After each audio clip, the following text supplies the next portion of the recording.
In the early morning hours of July 3, 1940, British warships opened fire on their French allies.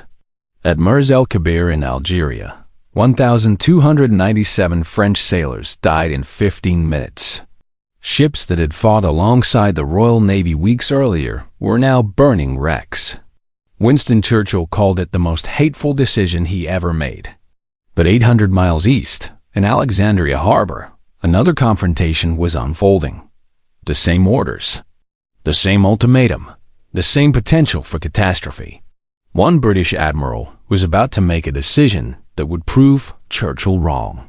His name was Andrew Brown Cunningham, and what happened in Alexandria that day would determine whether Britain survived the war or lost everything in the Mediterranean. The situation in early July 1940 was desperate. France had fallen. The British Expeditionary Force had barely escaped at Dunkirk. German armies controlled Western Europe from Norway to the Spanish border. Britain stood alone. The Royal Navy was all that prevented German invasion. But Churchill had a problem that kept him awake at night. The French fleet.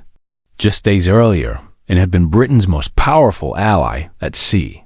Now it sat in harbors across the Mediterranean under the control of the new Vichy government, a regime that had signed an armistice with Hitler. The French fleet was massive. 2 modern battleships, 2 battle cruisers, 7 heavy cruisers, and dozens of destroyers. If those ships fell into German hands, the naval balance would shift decisively against Britain. The Royal Navy couldn't defend the home islands and the Mediterranean simultaneously against a combined German, Italian, French fleet.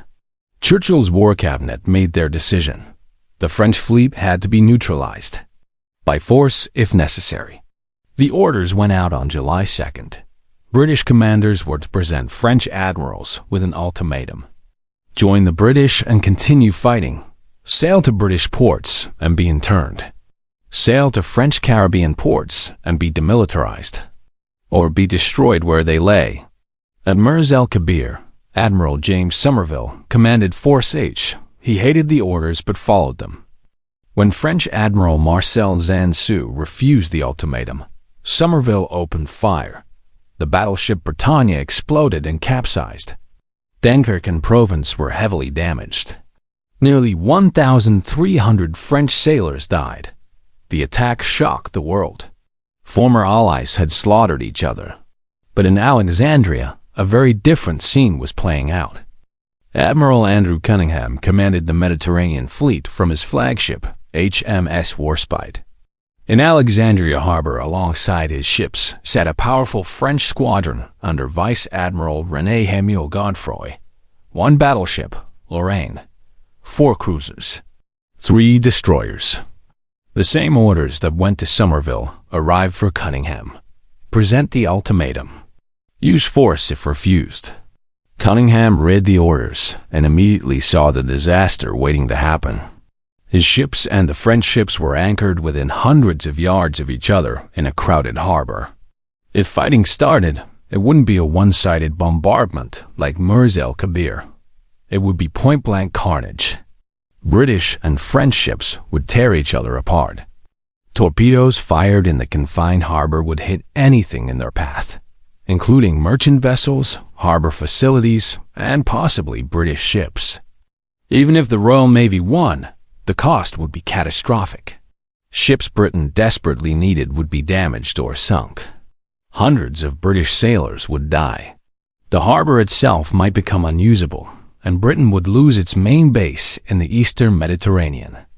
Cunningham knew Admiral Godefroy personally. They had worked together before the French collapse.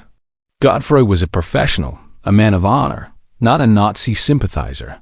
That mattered. At Mers el-Kabir, Somerville had negotiated through signals and intermediaries. There had been misunderstandings, pride, and diplomatic rigidity. Cunningham decided on a different approach. He would talk to Godefroy face to face, not as enemies. As naval officers trying to prevent a catastrophe neither of them wanted. On the morning of July 3rd, while guns were firing at Mers el-Kabir, Cunningham invited Godefroy aboard Warspite. The 2 admirals met in Cunningham's cabin. Cunningham didn't deliver an ultimatum. He explained the situation. He told Godfrey about the orders from London. He made it clear he didn't want to fight. He also made it clear that if Godfrey's ships tried to leave Alexandria or showed any signs of preparing for action, he would have no choice but to open fire. Godfrey understood immediately. He didn't want bloodshed either, but he had his own orders from the Vichy government. French warships were to remain under French control. They were not to be surrendered to the British under any circumstances. If threatened, they were to fight. The two men talked for hours. They discussed options. They explored possibilities. They looked for a solution that would satisfy London and Vichy while keeping everyone alive. Then news arrived from Mers el-Kabir. The French fleet there had been attacked. Nearly 1,300 French sailors were dead.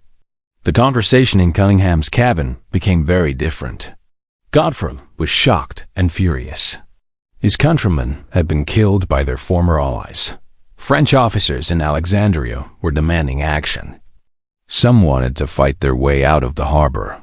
Others wanted to scuttle their ships rather than let the British take them. The situation was spiraling toward disaster. Cunningham kept talking. He acknowledged the horror of what had happened at Mers el-Kabir. He expressed his own revulsion at the attack. But he also reminded Godfrey of what would happen if fighting started in Alexandria. Both fleets would be destroyed. Thousands more men would die. And for what? To prove a point? To satisfy Anna? They were professional naval officers, Cunningham said. Their duty was to their men, not to politicians in London and Vichy who would never face the consequences of their orders. Then Cunningham made a proposal. What if the French ships stayed in Alexandria but were effectively demilitarized? Fuel oil could be pumped out. Essential mechanical parts could be removed and stored ashore under French guard. The ships would remain under French flag and French command. They wouldn't be surrendered to the British, but they also wouldn't be combat ready. They couldn't sail and they couldn't fight. It would take weeks to make them operational again. By then, the crisis might pass. London would see the ships were no threat. Vichy would see the ships hadn't been captured. And nobody else would have to die. Godfrey considered the proposal. It wasn't what his orders said. It wasn't what London wanted. But it solved the actual problem. The French ships would pose no threat to Britain. They also wouldn't be seized or destroyed. French honor could be preserved. French and British sailors would live. He asked for time to consult with his officers. Cunningham agreed. Throughout July 3rd and into July 4th, negotiations continued. Cunningham sent messages to London explaining his approach. The Admiralty was skeptical. Churchill wanted immediate results. Force H had dealt with Mers el-Kabir in one afternoon. Why was Cunningham taking so long? The answer came back from Warspite. Because he was trying to avoid a bloodbath that would cripple Britain's position in the Mediterranean. Cunningham's message to London was blunt. If forced to attack the French ships in Alexandria harbor, he would follow orders, but the cost would be severe. Multiple British ships would be damaged or sunk in the confined space. The harbor would likely be blocked. The Mediterranean fleet would be combat ineffective for months, and they would lose their primary base in the eastern Mediterranean, just as Italy was entering the war. Was that worth it when a negotiated solution was possible? The Admiralty backed down. Cunningham could continue negotiations, but he needed results quickly. On July 7th, Cunningham and Godfrey reached their final agreement. French ships would discharge their fuel oil into British tankers. Crucial fire control equipment and breech blocks from the main guns would be removed and stored in the French consulate under French guard. The ships would remain under French flag and command. French crews would stay aboard, but the ships would be incapable of combat operations. Both sides could claim they hadn't surrendered. Both sides could report to their governments that the threat had been neutralized. And most importantly, nobody had to die.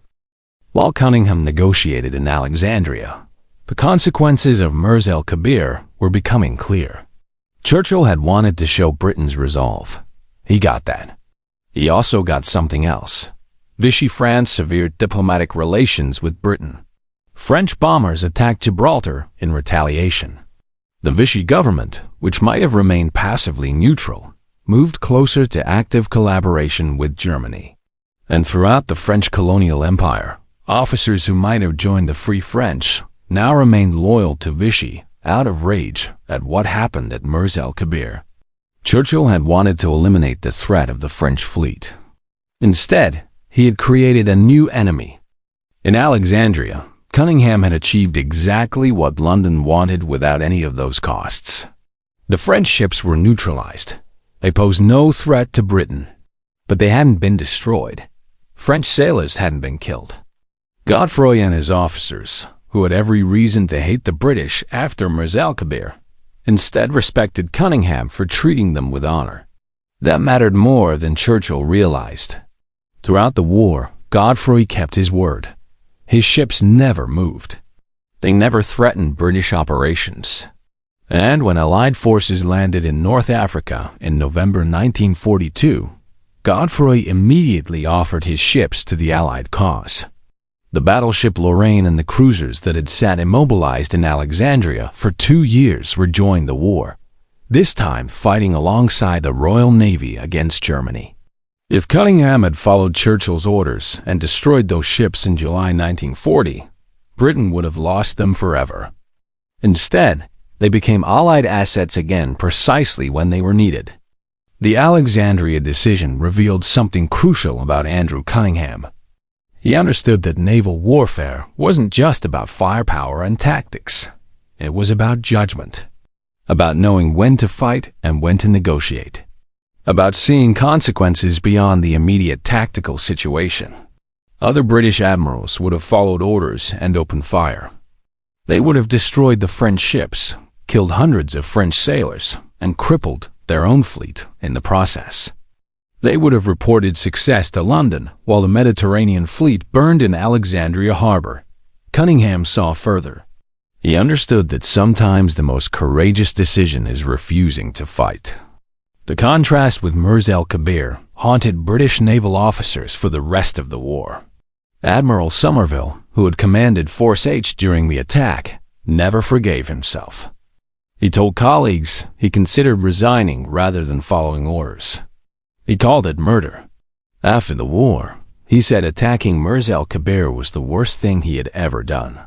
German propaganda exploited the attack relentlessly. They showed footage of burning French ships and dead French sailors to audiences across occupied Europe. British perfidy, they called it. Britain would betray anyone, even their closest allies. The attack became a recruiting tool for the Waffen-SS in France, and a justification for Vichy collaboration with Germany. In Alexandria, none of that happened. Cunningham's negotiations produced no propaganda value for Germany. French sailors lived. British ships remained undamaged. And Britain kept its primary Mediterranean base operational. When Italian forces attacked Greece in October 1940, the Mediterranean fleet operated from Alexandria to support Greek resistance.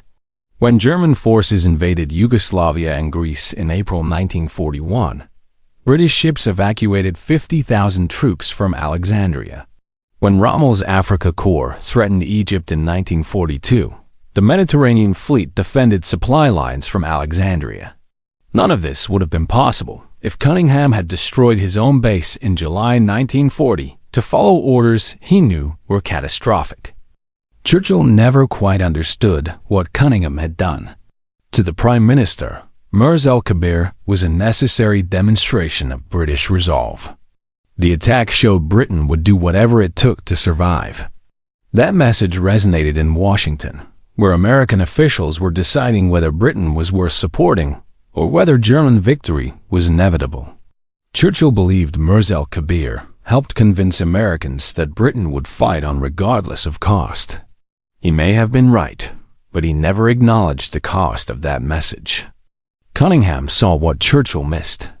Britain didn't just need to survive 1940. It needed to win a war that would last years. Winning required resources, bases, ships, and allies. Destroying resources, losing bases, sinking your own ships, and creating enemies was a strategy for losing, not winning. The Alexandria decision proved there was another way. Strength wasn't just about willingness to use force. It was about judgment to know when force would destroy everything you were trying to protect. After the war, historians studied the French fleet crisis extensively. They compared Mers el-Kabir and Alexandria, searching for lessons. The consensus emerged gradually, but became definitive.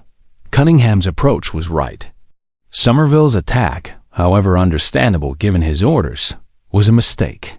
The strategic benefits Churchill claimed were outweighed by the diplomatic and propaganda costs. More importantly, Alexandria proved negotiation could work if approached correctly. Face-to-face discussions between professional officers who respected each other produced better results than ultimatums delivered through intermediaries to admirals whose honor was at stake. German intelligence officers monitoring the Mediterranean noted the Alexandria outcome with professional interest. They had hoped British attacks on French ships would drive Vichy into active alliance with Germany. Mers el-Kabir moved things in that direction. Alexandria did not.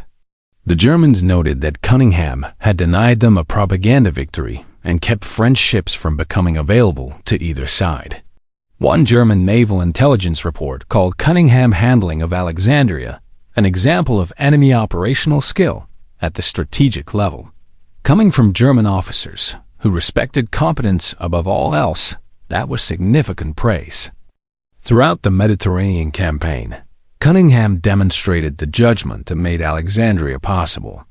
At the Battle of Matapan in March 1941, he caught an Italian fleet by surprise and destroyed 3 heavy cruisers and 2 destroyers without losing a single British ship. During the evacuation of Crete in May 1941, he kept his ships in position despite devastating German air attacks because, as he said, it takes 3 years to build a ship, but 300 years to build a tradition. The Royal Navy would not abandon the Army regardless of cost. When Operation Torch landed Allied forces in North Africa in November 1942, Cunningham commanded the naval forces. His relationship with Godefroy, maintained carefully since July 1940, helped persuade French colonial forces to stop resisting and join the Allies. The ships Cunningham had saved became part of his fleet. In July 1940, Andrew Cunningham faced the same orders that produced disaster at Mers el-Kabir. He could have followed those orders. He could have opened fire and destroyed the French ships in Alexandria harbor. He would have succeeded tactically. Churchill would have praised his resolve. The Admiralty would have reported another French squadron neutralized, and the Mediterranean fleet would have been crippled. Britain's position in the eastern Mediterranean would have collapsed. Thousands of British and French sailors would have died for nothing. Instead, Cunningham talked. He negotiated. He found a solution that satisfied everyone's essential interests while getting nobody killed. He saved Britain from repeating its worst naval mistake. And he proved that sometimes the bravest thing an admiral can do is refuse to fire the first shot.